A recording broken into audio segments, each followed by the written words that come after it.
Magandang araw po muli at welcome po muli dito sa Huntahan ng Bayan TV. Panoorin po natin itong naging pagdinig sa Senado tungkol sa prangkisa at mga reklamo laban sa SMNI.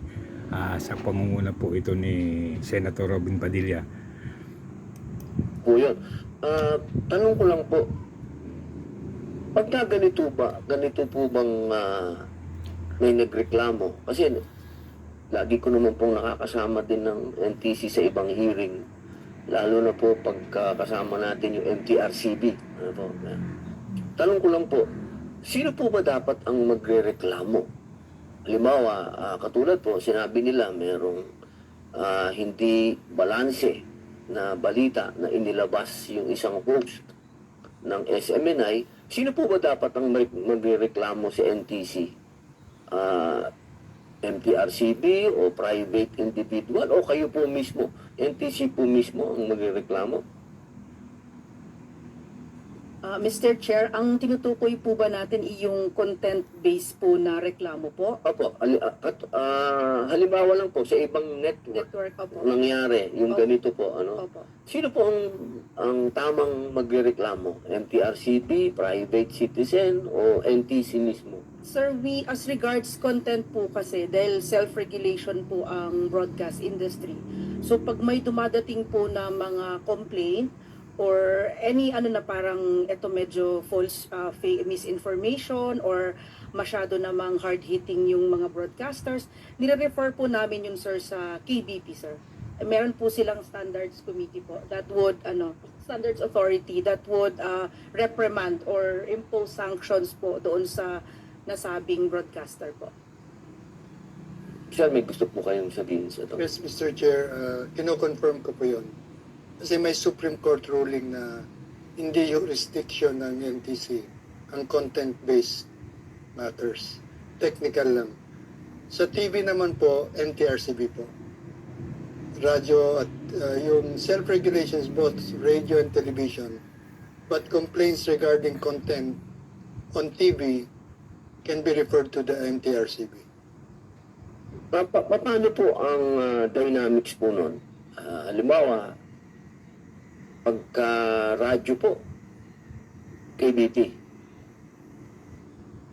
Radio at television. Radio at TV, opo. KBP po. Opo. Dito po sa, tanong ko lang po sa SMNI naman po, sa inyo po, sino po ba ang nagreklamo laban po sa... Halimbawa po, Mr. Chairman, meron hong manunood o nakikinig sa aming himpilan at sa tingin niya ay may kalabisan doon sa paghahayag. Pwede po siya mismong magreklamo sa amin dahil meron po tayong editorial board. Sila po ang magsisiyasat at magpapataw ng karampatang parusa kung kinakailangan, kung yan hindi lang po sa SMNI, kahit sa mga non-member ng KBP. Example po, halimbawa, ang GMA, hindi po miyembro ng KBP, and I think KBP can attest to that. Pagka kami noon, nung nandun pa ako, pagka nagkakamali at may reklamo, depende ho yan, pwedeng pagpapaliwanagan muna, you will be asked to explain why no sanction can be imposed against him or her. Pagkatapos kung mabigat po, depende ho yan sa bigat. Mula 5 araw, 15 araw, 1 buwang suspensyon. Lamang ay para naproteksyonan yung image ng announcer, sinasabi namin kunyari, si Dipunto Mike Enriquez ay nakapakasyon ho. O si Nel Chanco nakapakasyon. Pero in reality, katulad nung sa ABS, pagka may order yung Standards Authority na suspension kunyari kay Corina Sanchez, na-announce namin na on annual vacation po si Corina o si Nolity Castro. Ganun po ang pangyayari. At yan po sa SMNI, ginagawa po namin. Katunayan, may mga empleyado kami na nabibigyan ng sanksyon at saka mga nagtatrabaho sa SMNI. Kasi hindi naman po namin kinakailangan i-announce pa. Which is, kasi ngayon medyo maano tayo dun sa mga human rights. Kasi nung panahon namin, in the old days of ng industry, alam ito ni attorney, bago ka makapasok sa industriya, dadaan ka sa butas ng karayom. Pagka nakapasok ka naman, ayan, may tatanong yan. Ako, naging news director ako ng ABS. Malupit ho ako. Pagka umabuso, katulad ho noon, may isang reporter, hindi ko nababangitin ng pangalan. Kami nasa Tagaytay, sinabi niya si Presidente Cory na declare ang martial law. Di talagang kami biktima ng martial law, napalipad kami pabalik ng Maynila. Yung pala, si Presidente Cory ay nag-declare ng state of emergency, malayo-malayo ho. Yun ho, pinagpakasyon namin ng mahaba-haba yung reporter namin sa Malacanang. Kasi hindi dapat pinapalagpas. At kami po ay talagang kung ikaw ay nasunod bilang isang matapat na mamamahayag, hindi mo kailangan ng mga suspensyon galing sa ibang lugar. Mismo, katulad doon, ito, papanggitin ko ng pangalan at pwede niyong tanungin. Si Gani Oro, isang magaling na broadcaster, kumukover ho ng demolition dyan sa Barangay Holy Spirit. Gabi, nagre-report siya, ang ganda ng report. Tigmak ng dugo, kumpirmado, may isang batang namatay. Habang naglalakad rin siya, nakita na naman niya, may isang madugo. May batang hindi na sumisilap. Dumikla rin yung patay. Suspendido siya. 15 days without pay. Kasi mabigat yun eh. Huwag na tayong lumayo. Nasuspindi si Tina Monson Palma sa Channel 7. Yung pinatay niya yung biktima ni Angki. Yung pala, nasa ICU pa ng Makatinet. Kaya na suspindi rin. Kahit may news director na siya ng GMA. Ganyan ho ang industriya. Dahil responsable ang mga practitioners. Hindi ho kami mga pipitsukin na hindi nakapag-aral ang tawag nito. At saka we value yung training namin kasi noon. Pag ikaw ang nag-volunteer, dapat gospel to ang sinasabi mo. At yun din po ang panuntunan namin sa SMNI. Kaya nung sinabi, di ko dala nagtanong, totoo ba na merong 1.8? Ang problema lang ho kasi noon, hindi kami pinayagan na ipalabas yung actual na video nung banggitin ni Eric Celis, yung pagtatanong. Kasi kung pinayagan lang ho, malinaw eh. Tinatanong lang, Mr. Speaker, totoo ba na 1.8 billion na yung travel allowance? O ang nagastos ninyo? Kadalitan nyo naman sana yun, daming may public information ng Congress, di ba? Senado na noon. Ay, hindi totoo yan. 36 million lang ang nagastos namin. Dito gusto sana, Hindi mo namin maintindihan na pinalaki hanggang rumawi sa suspension na inalmusal kami ng NTC. Salamat po, Kajay. Meron lang po akong tanong na uli sa KBP. Ito po, ano po ba ang naging, kanina po nabanggit nyo na to, gusto ko lang pong palawakin ninyo. Ano po ang naging epekto sa KBP nung lumabas po yung indefinite suspension? Ito po ba ay nagbigay ng takot sa ating mga broadcasters? Salamat po, Mr. Chair, sa tanong. Actually, the whole proceedings sa Congress at saka sa NTC, medyo nabahala po ang industriya. Parang may sword of Damocles sa ibabaw ng ulo. At sa parlance ng media, nagkaroon ng chilling effect. Importante na maingat ang mga mamahayag. Pero iba yung pag-iingat dahil takot ka. Okay ba yun? At may epekto po sa mga paggalaw ng mga network dahil ayaw nilang masampulan din, kumbaga, ng either Congress, Senate, or NTC. Kasi gaya nga ng nasabi ni Kasamang Jay, ang laki ng puhunan dito. At masarado ka lang ng isang araw, 10 milyon na ang pwede yung nawala dahil sa hindi mo maserve yung advertisements. Kaya po may epekto po sa industriya. And ang gaya ng sinabi ko kanina, maski hindi membro ang SMNI or Suarezov, minarapat namin magbigay ng position paper po. Maraming salamat po. Tanungin ko po kayo ulit, sir. Ma'am, paano po yan, Commissioner, mismo pong nanggagaling po sa KBP na nagbigay po ito ng chilling effect sa ating mga broadcaster? Ano po ang pagtanggap niyo po dito? Ito po ba nalulungkot din po ba kayo? O kayo po ba naapektuhan din sa nangyaring ito? O ano po ba ang mga balak po niyong gawin? Yes, maraming salamat po sa tanong, Mr. Chairperson. Of course, sir, ako po ay graduate din po ako ng mass communication nung college. So, in a way po, kahit papano, alam ko, parang may na rin ako ang importance ng press freedom and everything. But of course po, sa MTC naman ngayon ay yung aming pong mga pag-determine nung pending case po sa amin, may basehan naman din po kami. And it's not about, ano po namin, in this case, Your Honor, it's not about attacking the press freedom. It's actually on the compliance of the network to the terms and conditions na nakapapaloob po sa mga authorities at CPCN na binibigay po namin. Of course po, ang sinasabi nga natin na ang broadcast franchise, it's a privilege. And may mga obligasyon po ang mga broadcast station based na rin sa conditions na impose sa franchises nila at sa conditions na impose na rin po sa mga authorities that we provided na naka-anchor din po doon sa franchise na nanggagaling po sa Kongreso. Siguro po meron mang pagkakaiba ng opinion regarding po sa pangyayaring ito, pero hindi naman po kami gumagalaw nang wala pong basihan ng aming pong mga aksyon.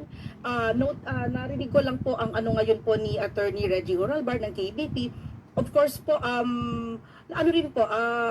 nakakalungkot din po na may ganong klaseng epekto po sa industriya. But we want to assure po the industry that we are fair in our dealings and that may basis po ang aming mga aksyon. Pero yun nga po, since it's already pending with us and pending din po sa court, siguro po it's best for me not to say more. Baka ma-prejudge lang po ang outcome ng case. Thank you, Mr. Chair. So, yan po yung pahayag ng NTC na sila ay sumusunod lamang sa tama at fair sila sa paghatol o pagbibigay ng anumang sanksyon sa sino mang station o broadcaster. Ito na po yung exciting na parte. Ituloy po natin ito. Sa totoo lang po, nagpapasalamat po kami at nakilahok po kayo. Kahit ito ay, alam niyo na, nasa korte na. Napakalaking bagay po na nandito din kayo. Sa SMNA po, paano po kaya ang pagtanggap po ninyo? Kasi kanina, malinaw po na sinasabi po ng ating mga abogado, yung due process. Yes po. Opo, hinihingi nyo yung due process. Ang sinasabi naman po ng ating NTC, binigay naman po sa inyo yung due process. Binigay po ba? Absolutely po, or hindi po nabigay yung due process po. Bakit? Ang basis po nila, kasi sabi po ni the good commissioner na may basihan daw po, ang basis po nila is the determination of the House of Representatives. Parang pinalabas po nila po that the NTC pwedeng diktahan pala ng House of Representatives. Kasi based on their resolution po, ang kanilang order, the suspension is based on the determination of the House of Representatives. Hindi po tayo binigyan ng pagkakataon na magpaliwanag na in fact, I believe that NTC is a quasi-judicial body. Hindi po siya under ng House of Representatives na basta-basta na lang diktahan ng mga congressman. Kasi very clear po, nakalagay po sa order nila, as determined by the House of Representatives per resolution number 129. And second, Mr. Chair, nakalagay din po doon sa rules ng NTC to protect the interest and welfare of the public. But walang nakalagay, bakit to protect the interest and welfare of the public, kailangan bigyan ng suspension, indefinite suspension, na hindi natin alam kung ilang araw, 10 years ba kami maghintay, 20 years ba kami maghintay, or until matapos yung prangkisa ng Suasug Media Corporation. Ang nagbigay po ng prangkisa po is the House of Senate and the House of Representatives. Congress po. May batas po na nagbigay dyan.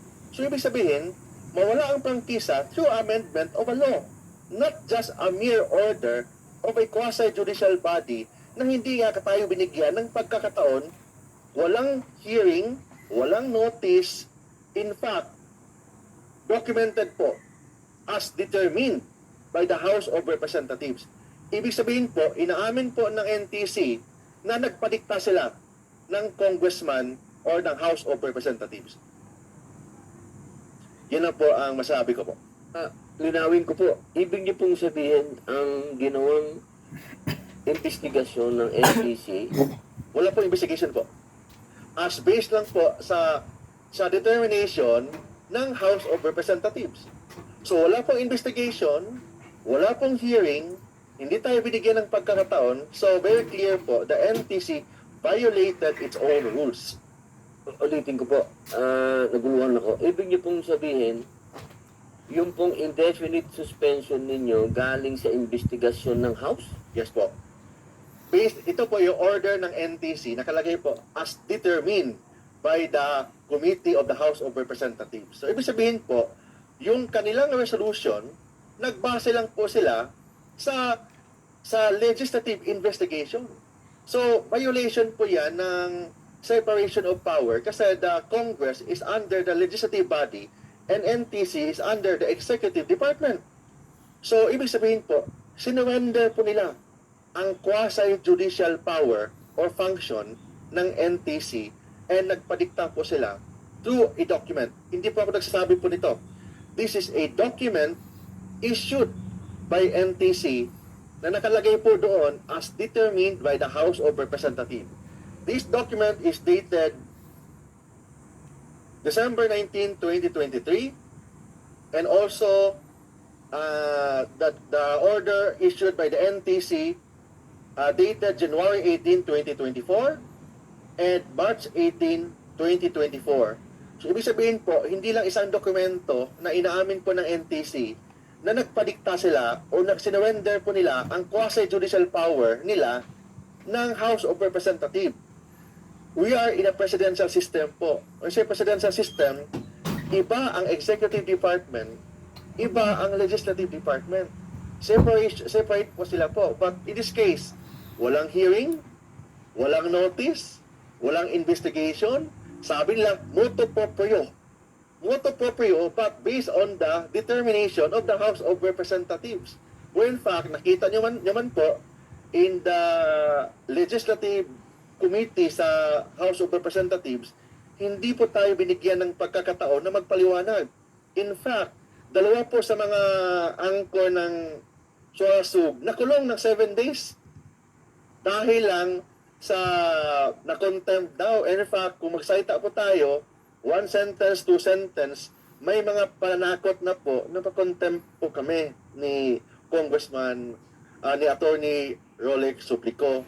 So, and documented po yan, public knowledge po yan, na dalawa sa aming mga anchors po ang nakulong. Nakulong for 7 days, isa sa anchor po namin, no less than the former President Duterte, dinimanda sa Quezon City Prosecutor's Office. So, yun po ang nangyari na I'm sure hindi po matanggihan ng NTC kasi properly documented po yan. And inamin po nila ng basis po nila for the suspension or the indefinite suspension is the resolution of the House of Representatives. Salamat po. Hindi ko na po masyadong datapuan pa kung ano po yung kaso pa kasi nasa court na po kayo no? Per record po, wala pong kaso po. Actually po, yung magpa-file pa sana kami ng kaso. kung may nag-file ng kaso po, it's not the dentist, it's not the Suarsug Media Corporation, mga individual person like the person of Attorney Roque Yung mga angkors. and mga anchors, they're filing in their personal capacity. Hindi po ang network. So, ang network po, hindi po kami nagpa-file pa. But we are planning to file. We are admitting that we are planning to file a criminal and admin case po sa Ombudsman against the officials ng NTC for grave abuse of authority and graft and corruption. But plano pa lang yan. Hindi pa namin ginagawa yan kasi maybe baka magbago pa yung isip or baka ayusin pa nila yung kanilang pagkakamali po. Okay po. May gusto po kayong sabihin? Opo, siguro sasamantalahin ko lang pagkakataon, Senator Padilla. Kasi nung pulong-pulong sa mababang kapulungan, nung ako'y maimbita, sabi ko ba ito'y magandang pagkakataon para malaman ng Kongreso kung anong nangyayari sa industriya at kinakailangang ayusin. Halimbawa, noong nagtanong si Kinagawan Kimbo, Putulin na po natin dito at magbigay na po tayo ng komento. usual yan, So yan po yung naging pahayag ng mga representative ng SMNI. At lumabas po ang isang katotohanan na hindi nabigyan ng pagkakataon ang SMNI na ipagtanggol yung sarili nila. Wala pong ginawang investigasyon ang NTC at wala rin pong nangyaring pagpapaliwanag ang mga angkor o ang SMNI sa NTC tungkol sa naging hatol sa kanila. Ang nangyari, binigyan na lang sila ng mga dokumento na nagsasaad ng kanilang indefinite suspension. At sa atin pong nakikita, maliwanag na ang NTC ay sumusunod lang sa kagustuhan ng Congress, na kung saan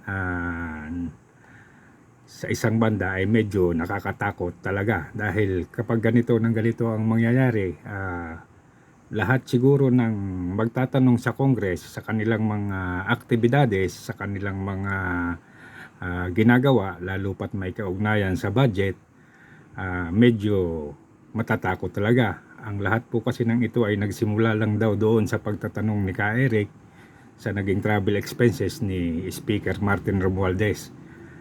At hindi naman sila nabigyan ng pagkakataon na ipakita yung footage ng pagtatanong para makita ang totoong sitwasyon. Ang naging resulta, nauwi sila sa suspension na indefinite.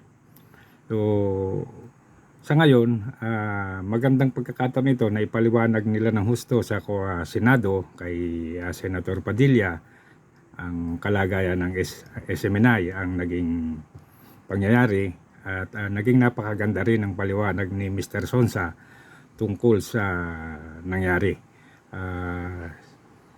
Sa ano't anuman po, ang ipinakikita lang talaga sa sitwasyon na ito sa ngayon, may mga ahensya ng gobyerno na natatakot sa Kongreso. At napipilitan ba sila o talagang intensyon nilang sundin na lamang kung ano ang gusto ng Kongreso? Kayo po mga kaibigan, ano po ang inyong masasabi tungkol sa nangyari na ito at sa nangyaring pagdinig sa Senado? Maraming salamat po at paki-like and subscribe na lamang pong muli at paki-comment po. Yun lang po, maraming salamat.